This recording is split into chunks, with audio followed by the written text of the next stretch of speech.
Terus dari testis akan melanjutkan diri kemana? Kemana? Ke saluran keluar. Nah, saluran keluar itu nanti panjang, ya. Nanti akhirnya keluar ke penis, ya. Sambungannya ke penis. Terus nanti ada siapa ini? Datang channel wifi. Oh, ya. Ada kelenjar genital tambahan. Ada berapa kelenjar genital tambahan? Ayo, dua. 3. Ada 3. Apa aja?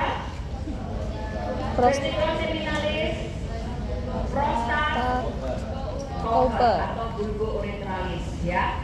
Terus terakhir penis, ya. Di sini nanti kalau misalnya sediaan, nanti kalian biasanya jawab itu testis, ya. Penis itu yang sediaan, ya. Terus genital tambahan ini vesicula seminalis atau prostat, ya. Kalau bulbo-uretral kita nggak ada mikroskopnya, ya. Nah, kalau sistem saluran keluar, namanya saluran keluar berarti dia itu lumen, ya. Jadi saluran keluar itu ya saluran bolong nanti di tengahnya. Jadi nanti pertanyaannya itu lumen, panjang tuh nanti, ya, sistem saluran keluar itu. Nah, ini dari testis dulu. Ini testis.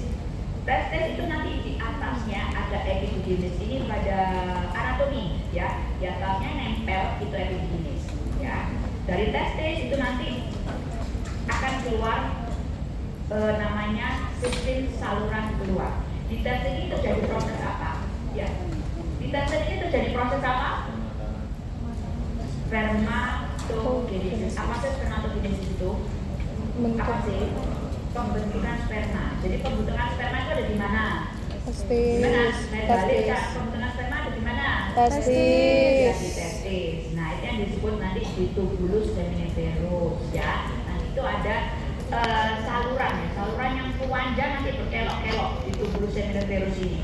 Jadi nanti pada potongan, nanti pada saat pembuatan itu kan dipotong pelita. Jadi nanti pada saat mikroskop preparat kita akan terlihat bulat-bulat itu, ya, bulat-bulatan dari tubulus seminiferus, ya. Nanti di dalamnya ada spermatogenesisnya, ya. Kemudian nanti lanjut, habis di situ sperma kan sudah terbentuk. Kalau terbentuk nanti diapakan sperma ini? Diapakan? Lanjutnya kemana?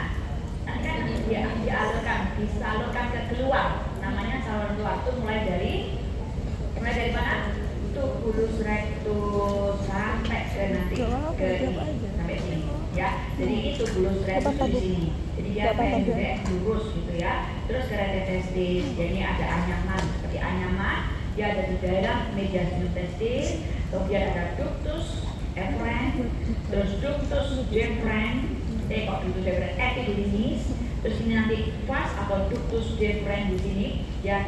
Dia sudah bukan berkelok-kelok lagi, bukan saluran yang panjang, ya, tapi hanya satu saluran ke atas, satu aja dengan dindingnya tebal, otot polosnya tebal. Nah, nanti otot polosnya nanti akan bergerak, ya, bergerak gitu, ya, periodik itu untuk membantu sperma keluar. Nah, ini keluar ke atas, ya, ductus deferens ke atas. Nanti akan di sini ada pelebarannya disebut ampula dari ductus deferens. Nah, nanti akan menembus prostat, ya. Nanti dia bergabung dengan saluran keluar vesicula seminalis ini menjadi ductus ejaculatus dulu. Ejaculatus ini nanti akan menembus prostat. Jadi prostat nanti akan ditembus oleh beberapa saluran-saluran, ya. Yang pertama ductus ejaculatus ini. Lah, ductus ejaculatus itu berasal dari mana?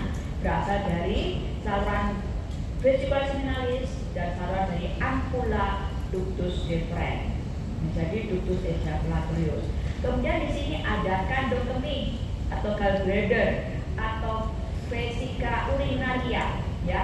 Nanti dia juga akan menembus, ya, saluran nanti akan menembus ke prostat juga, ya. Nanti akan bersatu dengan ductus ejaculatorius menjadi uretra pars prostatica, gitu, ya. Nanti keluar ke sini menjadi uretra pars sponiosa ke arah penis. Jadi perjalanan sperma itu memang panjang dan lama, ya. Nah, ya, karena dia ada proses pematangan. Kemarin di tutor kan ada, ya, proses pematangan itu ada di mana, ya.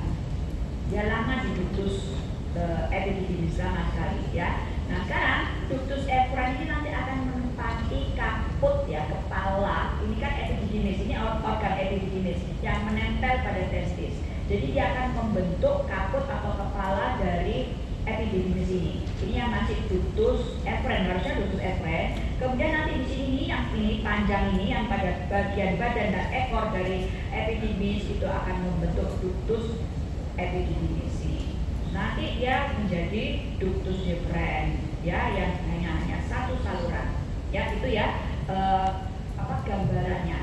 Nah, sekarang di sini testis itu nanti akan dibungkus oleh tunica albuginea, ya. Tunica albuginea ini nanti bagian posterior ini nanti akan menebar, ya, yang disebut mediastinum testis.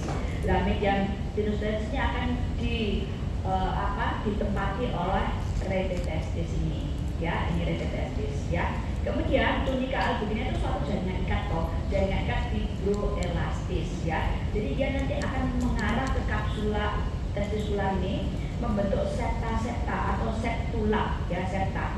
Septa ini akan membagi testis itu menjadi beberapa lobulus atau lobuli, ya, lobulus ini. Jadi di dalam satu lobulus ini nanti terdapat ada 4 sampai 5 tubulus seminiferus di sini, ya, bulat di sini, ya, banyak di sini, ya. Ini terjadi tempatnya pembuatan sperma, ya. Setelah sperma sudah jadi, ya, nanti sudah jadi tapi belum matang, ya, sudah jadi sih bentuknya, sudah menjadi seperti ada kepala, ekor, ya, kepala, badan, ekor gitu, ya. Sudah jadi, nanti dia jalan keluar. Nah, jalan keluar itu yang disebut saluran keluarnya itu, ya. Oke. Nah, mediastinum sudah saya jelaskan, ya, tadi suatu daerah naik. Ya, nanti pertanyaan daerah kan, pokoknya kalau ada daerah, jadi jawabannya mesti mediastinum. Jangan lupa testisnya, nggak boleh mediastinum aja. Kalau mediastinum saya coret, karena mediastinum ada di tempat lain, ya. Jadi mediastinum testis. Nah, di sini akan ditempati rete testis. Kemudian nanti akan membentuk sekat ini, ya, septa-septa ini, yang nanti ditempati oleh tubulus seminiferus ini. Jadi septa ini akan membagi testis menjadi beberapa lobus, ya. Oke. Sekarang kita ke tubulus seminiferus, ya. Tubulus seminiferus ini pada pembuatan preparat, ya, tampak seperti ini, ya, banyak bulat-bulatan gini yang nanti terisi oleh apa? Sel-sel apa ini? Sel-sel spermatogenik. Jadi sel-sel untuk membentuk spermatozoa, ya, spermatogenik, ya. Prosesnya disebut spermatogenesis, ya, itu prosesnya. Tapi selnya spermatogenik, ya. Di sini ada 4 sampai 8 lapis, ya, mulai dari basal. Basal itu yang namanya basal itu dasar, ya. Dasarnya itu di sini. Ya kan ini tepi lumen, ini kan satu lumen, itu tubulus seminiferus, ini juga banyak, ya. Di dasarnya ini nanti mulai dari dasarnya sampai ini ke tepi lumen. Di sini lumennya, ya. Nah, nanti semakin ke arah, jadi semakin berkembangnya itu ke arah lumen, ya, semakin tua atau semakin matang itu nanti ke arah lumen sel-selnya itu, ya. Nanti kalau sudah jadi spermatozoa dia akan jalan, ya, di tepi-tepi lumen ini. Nah, ini sudah hampir menjadi spermatozoa, tapi belum matang, ya, sudah pipi-pipi, sudah ada ekornya, ya. Kalau yang ini masih bulat-bulat, jadi perubahan dari bulat ke pipi itu apa namanya? Proses apa?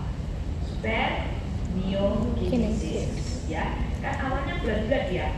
Mulai dari sini spermatogonium, terus spermatosit primer, spermatosit sekunder, terus ini spermatid, ya. Spermatid itu yang menggerombol di tepi lumen, terus lama-lama menjadi spermatozoa, ya, ini. Tapi belum lengkap dengan sini, ya. Itu pada tubulus seminiferus. Nah, sekarang selain ada sel-sel spermatogenik, di tubulus seminiferus ada sel yang lain, yaitu namanya sel Sertoli, ya. Itu yang memberi nutrisi pada sel-sel spermatogenik itu, ya. Jadi nanti spermatogenik itu akan menempel, terserah nanti spermatogonium atau spermatospinel, ya, atau sekunder, dia akan menempel di sel Sertoli itu untuk mengambil energinya, untuk mengambil nutrisinya, ya. Sekarang ke spermatogenik itu mulai dari awal, ya, dari dasar itu spermatogonium, semakin matang ke arah lumen spermatosit primer. Spermatosit primer itu paling besar, ya, pada sel-sel spermatogenik. Kemudian ke tengah lagi ke tengah lumen menjadi spermatosit sekunder. ya, tapi ukurannya sekarang menjadi lebih kecil, ya. Spermatozoa sekunder ini pada mikroskop tidak tampak karena dia perjalanannya sangat cepat, ya. Jadi dari spermatozoa sekunder langsung ke spermatid, ya. Jadi dia tidak tampak yang spermatozoa sekundernya. Jadi dari spermatozoa primer ke langsung spermatid pada mikroskop, ya. Kalau teorinya ada. Spermatid ini dia nanti akan berada di tepi-tepi gerombol gitu, ya, dan dia kromatin vestal, jadi hitam-hitam gitu, ya, ukurannya kecil. Dan yang terakhir menjadi spermatozoa yang nanti ada kepala, badan, dan ekor, ya. Dia bisa jalannya cepat sekali. Ya, ini spermatogenik itu mulai dari basal sampai ke lumen, ya. Bisa. Aman. Udah aman. Bisa. 64 hari, tapi dia masih butuh lagi waktu untuk pematangannya, ya. Jadi pematangannya dia akan dulu beberapa lama, beberapa minggu ada di epididymis, ya. Makanya di epididymis itu banyak sekali didapatkan spermatozoa. Ini spermatogenik, ya, mulai dari dasar, ini kan tepi lumennya, ya. Tepi lumennya ini dasarnya spermatozoa. Terus ke tengah lagi ini spermatozoa Tadi dari primer. atas itu kan. Ini yang gede-gede, paling besar, Dari situ kan spermatozoa primer. Dan itu kita masih kelihatan ada butir-butir di dalamnya, ya. Udah transparan, ya. Namanya Iya, lihat dari kamu aja. masih open design. Kemudian nanti lebih lagi ke tengah lagi ke tepi lumen ini nanti Kan yang udah spermatid. Iya tuh. Jadi Kamu ukurannya juga lebih kecil lagi, channelku ya. udah ada Lebih video kecil, semua. tengahnya lagi ukurannya. Dan dia Aduh, rumahnya kirim masih linknya. hitam sekali, ya. Dan terus di sela-selanya di sini, sela-sela spermatogenik itu ada sel Sertoli. Nah, ini sel Sertoli bentuknya segitiga atau lonjong. Yang disebut sel Sertoli dia transparan, kelihatan jelas, ya. Kelihatan jelas sekali. Dan dia berada di antara ini tubulus seminid egg, di antara sel-sel spermatogenik ini. Nah, ini, ya. Nah, ini kelihatan sudah ada ini apa? Kepala, terus nanti ada ekornya, ada pipi. Yang awalnya dia dari bulat menjadi pipi, itu melalui proses apa namanya? Spermiogenesis, ya. Oke. Sel Sertoli ini sekarang, ya. Jumlahnya sedikit dan di antara sel-sel spermatogenik. Terus perempatnya punya cekungan tempat menempelnya spermatogenik. Jadi dia nanti kalau spermatogenik ini butuh makanan, dia akan menempel pada sel Sertoli. Ya, jadi nanti ada cekungannya di situ.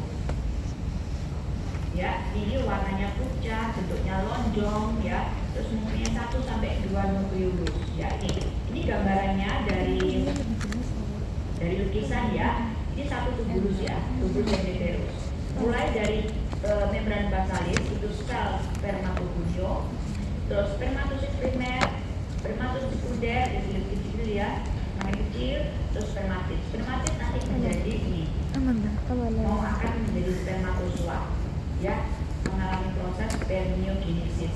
Nih, ya, dari bulat-bulat menjadi ini ada kepala, ada aposum, ya, yang sudah aposum, terus badan, terus ini ekor, dan dia jalannya cepat sekali. Nah, di antara itu ada sel Sertolinya. Nah, ini sel Sertoli, ya, bentuknya segitiga, ya, memang segitiga dan dia transparan. Nah, sekarang ada yang disebut jaringan interstisial. Jaringan interstisial itu antara tubulus seminifερus dengan tubulus seminiferi, ya. Yang lainnya itu nanti akan ada yang disebut sel interstisial dari Leydig yang menghasilkan hormon apa? Testosteron, ya, nanti ada hormonnya dan lain-lain. Nah, ini apa ini? Satu apa ini? Ya, terus ini di antara tubulus ini ada sel yang disebut sel Leydig, ya, menghasilkan hormon testosteron. Nah, ini yang disebut sel-sel spermatogenik. Ini sel apa ini yang di tepi ini? Tepi lumen? Spermatid. Terus ini lumennya, ya. Nah, ini yang gambaran dari sel Leydignya, ya. Ini retitestis, ya. Retitestis itu ada di mediastinum. Ini menjelaskan tentang mediastinumnya, ya. Mediastinum itu berasal dari tunika media, kan. Tunika media itu kan jaringan ikat fibroelastik. Jadi nanti yang mana yang retitestis? Yang retitestis itu yang ini, yang putih-putih, lumen, kan. Lumen itu kan sebenarnya saluran ya, lubang gitu ya. Jadi ini yang retetes itu yang putih. Lah justru yang merah-merah ini yang jaringan ikatnya, yang berasal dari tunika albuginia.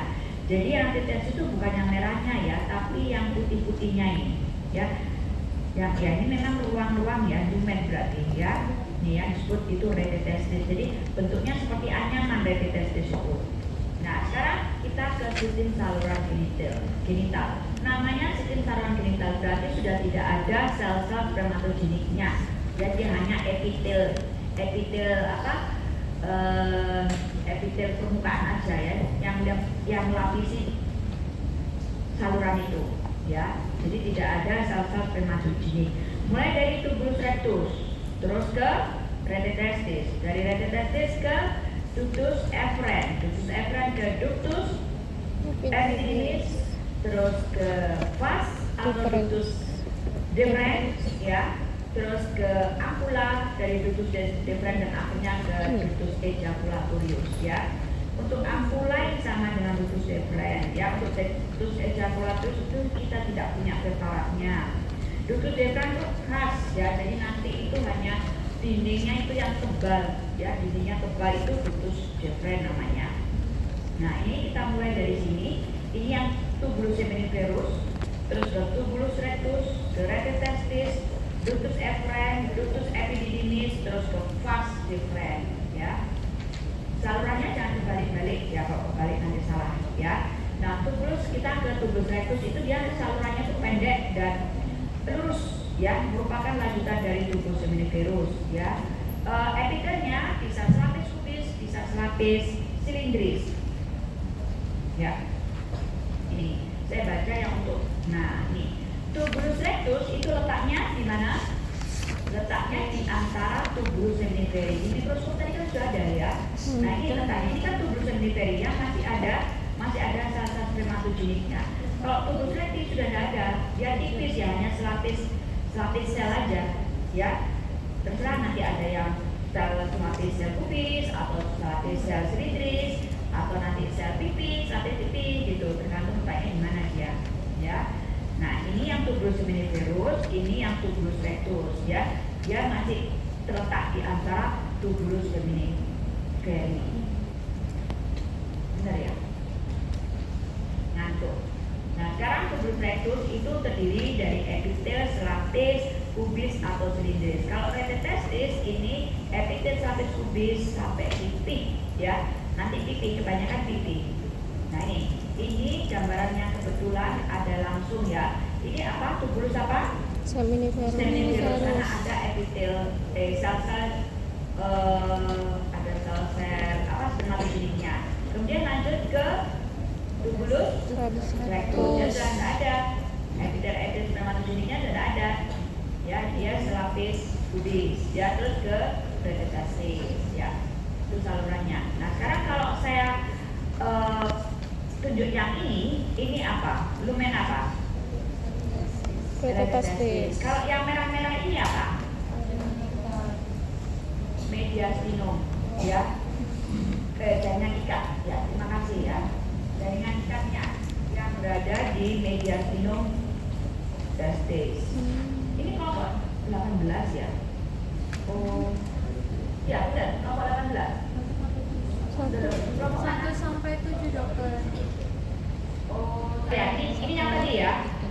Jadi dia ini retetestis ya, gambarnya retetestis itu yang ini ya, yang ruang-ruang kosong, lumen-lumen ini pipi-pipi, karena dia terjepit di antara jaringan ikat ya, yang disebut mediastinum testis ini ya, itu retetestis. Nah kalau yang saya tunjuk yang ini apa ini? Ini sama ini apa? Bukan. Tubulus Ya, kalau rectus. yang ini apa? Terus ini? Retetestis. Ya, oke. Sekarang retetestis sudah ya, epitel selapis kubis rendah dan dia ada siliumnya. Dan di sini retetestis, pada retetestis tidak dijumpai spermatozoa ya, karena spermatozoa itu jalannya cepat ya, mulai dari tubulus rectus ke ductus efferens itu cepat jalannya ya, ductus efferens. Jadi mulai tubulus rectus dan retetestis ini sangat cepat akan ke ductus efferens ya.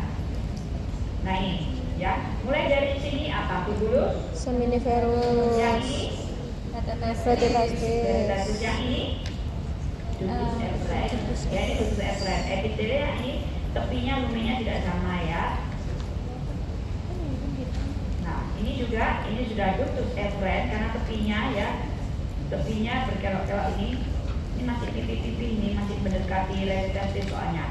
Nanti kalau sudah mendekati yang ductus epididymis dia bulat-bulat. Ya, sekarang ke ductus efferens. Ductus efferens ini satu-satunya nanti yang silianya itu yang bergerak, yang disebut sinusia. Gunanya untuk supaya spermatozoa mendorong spermatozoa ke arah ductus epididymis ya. Ini ada panjangnya 6 sampai 8 cm ya, dia hanya beberapa cm, tapi kalau epididymis itu nanti panjang sampai meter ya. Bersama jaringan ikat dan sel-sel otot polos menyusun sebagian besar dari kaput epididymis. Jadi epididymis yang bagian kepala itu nanti akan dibentuk oleh ductus efferens. Sedangkan kalau yang bagian badan itu Korpus. korpus ya. Iya. Ya. Kalau kepala itu apa? Lupa saya. Kabut. Kaput sih, korpus kaput ya. Tapi kalau korpus sama kauda itu nanti akan dibentuk oleh ductus epididymisnya sendiri. Ya, ini epitelnya tidak sama rata. Jadi dia epitelnya selapis silindris, tapi tingginya nggak sama sehingga lumennya tidak teratur bentuknya. Ini khas ya pada ductus efferens. Ya, dan nanti di tepinya sini, tepi dari epitel ini, ujungnya nanti ada silia-silianya yang bergerak, yang disebut ginosilia. Ya, nah epitelnya tingginya itu tidak sama. Jadi ini tinggi, rendah, terus ini tinggi, rendah lagi, sehingga permukaan lumennya itu tidak rata. Itu pada ductus efferens. Ya, nah ini ya jelas ya, ini ductus efferens. Jadi lumennya ini tidak rata permukaannya.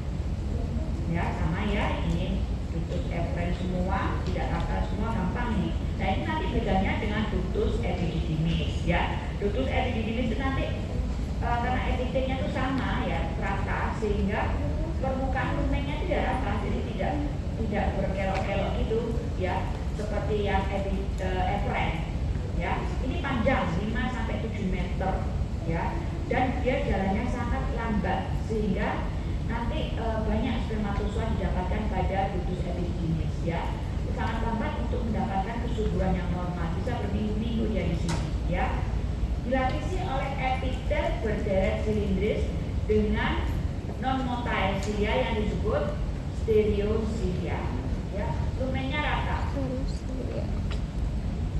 ya, dikelilingi oleh otot polos untuk membantu menyalurkan spermatozoa. Nah ini ya, ini epitelnya dari ductus epididymis. Lumennya rata, permukaan selnya sama, epitelnya sama, sehingga permukaan lumennya rata. Nah ini satu ya. Ya, ini epitelnya berderet silindris. Terus ini ada silia, tapi silianya tidak bergerak ya, yang disebut stereocilia. Nah ini loh, ini rambut-rambut. Terus di dalam lumen ini banyak terdapat spermatozoa ya. Karena epitelnya sama rata, jadi permukaan lumennya ini juga rata. Ya. Nah ini di sini yang maksudnya ini permukaan ininya, permukaan lumen ini rata. Kalau tadi yang efferens kan berkelok, tidak sama rata ya, naik turun gitu ya. Nah ini di dalamnya banyak terdapat spermatozoanya. Spermatozoa di sini bisa berminggu-minggu ya, untuk menghalangi supaya dia lebih matang lagi. Ini kebetulan nggak ada kosong ya, ini spermatozoanya. Nah ini perbandingannya, yang atas apa? Ductus efferens. Ductus efferens. Terus yang bawah? Ductus epididymis. Sekarang different itu dilihat aja ya, dia tuh hanya saluran ya, hanya saluran aja ya, dengan dinding yang tebal, jadi long silong, jadi dia tidak panjang berkelok-kelok enggak, jadi kebanyakan nanti didapatkan hanya satu. Seandainya nanti di mikroskop kalian hanya kelihatan dua, berarti itu pada saat pembuatan mikroskop dia terlipat. Jika pada saat dipotong ya ada dua atau tiga gitu, seharusnya hanya satu aja ya.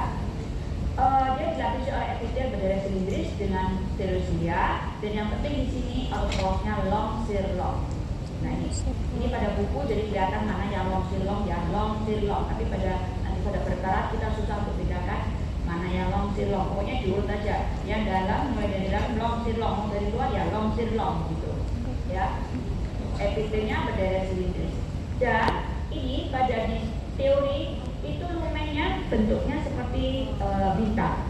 Tapi pada kenyataannya pada mikroskop itu ya tidak seperti bintang, ya. Kadang-kadang ya bulat aja atau lonjong atau gimana tidak peraturan gitu. Nah ini yang pada mikroskop. Ini kelihatan ada dua.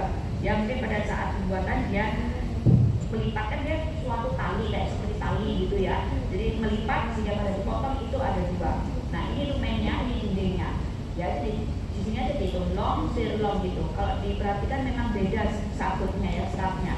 Ini long, shear long, ya. Ini lumennya. Nah ini berbagai macam permukaan dari lumennya ya. Ada yang lonjong seperti ini, ada seperti ini. Ya ini eritrosit sih. Spermanya, ini spermanya di dalam, ya. Ini banyak spermanya di sini, ya. Ini dindingnya tebal ya, long, shear long. Ini kelihatan ya sabutnya ini, long, shear long. Gitu. Ya, sekarang kelebihan tambahan untuk teori bisa kalian baca ya. Untuk vesicula seminalis itu nanti dia merupakan lipatan-lipatan ya, banyak lipatan mukosa sehingga bentuknya seperti sarang lebah ya. Untuk yang prostat nanti hanya dilihat itu selain mukosanya, kelenjarnya juga ada bentukan yang disebut batu prostat ya atau corpora amylasia ya. Terus yang kelenjar bubuk retralis nggak ada khasnya ya di sini ya. Ada gambaran dan kita tidak punya preparatnya. Vesicula seminalis itu epitelnya bisa selapis silindris, bisa berdaerah silindris, ya. Tapi yang dilihat di mikroskop biasanya dia selapis silindris, ya. Dia mukosanya berlipat-lipat sehingga banyak ruang-ruang dan ukurannya macam-macam, bentuknya seperti sarang lebah. Nah ini kan lumennya, L itu lumen ya. Di sini mukosanya berlipat-lipat ya sampai ke dalam lumen ini, sampai lumen ini. Nah, ini yang disebut vesicula seminalis atau sediaan ya. Ini sediaan vesicula seminalis ya. Nah, ini pada pembesaran besar lagi ini kelihatan epitelnya selapis silindris. Kok selapis silindris sih? Betul, selapis silindris. Nah, ini ya, ini vesicula seminalis. Sekarang prostat. Prostat yang di sini diperhatikan hanya terlihat ada corpora amylasia atau batu prostat. Yang lainnya ya hanya kelenjar-kelenjar aja. Ya, biasanya ditanya ya selalu batu prostat. Ya, itu batu prostat itu endapan sekresi yang mengatur. Jadi semakin usianya semakin meningkat, itu nanti batu prostatnya semakin banyak. Ya, nah ini kelenjar-kelenjarnya ya. Epitelnya sampai subis, ya ini prostat, ini ada corpora amylasia atau batu prostat. Jangan salah ya, corpora itu ada dua kalau nggak salah, corpora amylasia dia dan arenasia. Kalau arenasia itu pada, saya lupa pada mana, pada endokrin mungkin ya. Kalian sudah endokrin ya? Nah, ada corpora arenasia toh? Di mana? Ayo, corpora arenasia atau Brainstem. Nah, Nervosa nggak sih? Corpora nervosa activities, jadi ya kan, lupa loh, nanti ikut ujian loh. Ujianmu itu kan IKD, tidak IKD 5, ujian praktiknya. Ya ini, yang merah-merah itu yang batu prostat. Amannya ya tulis saja batu prostat ya, daripada nanti salah dengan corpora arenasia. Nah ini di sini ada uretra pas prostatica ya. Nanti ya uretra menembus prostat ini. Nah ini uretranya. Ini prostat ini kelenjar-kelenjarnya di sini ya. Jadi nanti seandainya ini menebal ya, ini menebal yang disebut BPH, nanti uretranya akan disempit sehingga nanti urinnya keluarnya sedikit ya. Jadi keluhan dari BPH itu biasanya memang urinnya sedikit ya. Itu pada pria dewasa biasanya ya usia 40-50 untuk BPH. Nah ini dilihat di mana gambarannya dan letaknya dari ketiga genital tambahan itu. Yang ini vesicula seminalis, ini prostat, ini bulbo uretralis atau ovary ya. Jadi untuk vesicula seminalis itu yang ini. Nah, vesicula seminalis itu ada dua kanan kiri ya. Nanti saluran keluarnya ini akan bergabung dengan ampula dari ductus deferens ya, ampula dari ductus deferens nanti bergabung menjadi satu ya sama vesicula ini seminalis menjadi ductus ejaculatorius. Dan tutut ejakulatus ini nanti akan menembus prostat yang disebut ureta pars prostatica. Selain itu ada lagi saluran keluar dari vesika urinaria atau kandung kemih. Kandung kemih ini nanti juga akan keluar salurannya bergabung nanti sama ductus ejaculatorius menjadi ureta pars prostatica. Ya, terus ini prostatnya, ya ini gambarannya prostatnya. Terus ini ada kelenjar bulbo uretralis, itu ada 2 kanan kiri juga. Kalau uretra hanya 1. Sekarang penis. Penis itu ada 3 tabung jaringan erektil.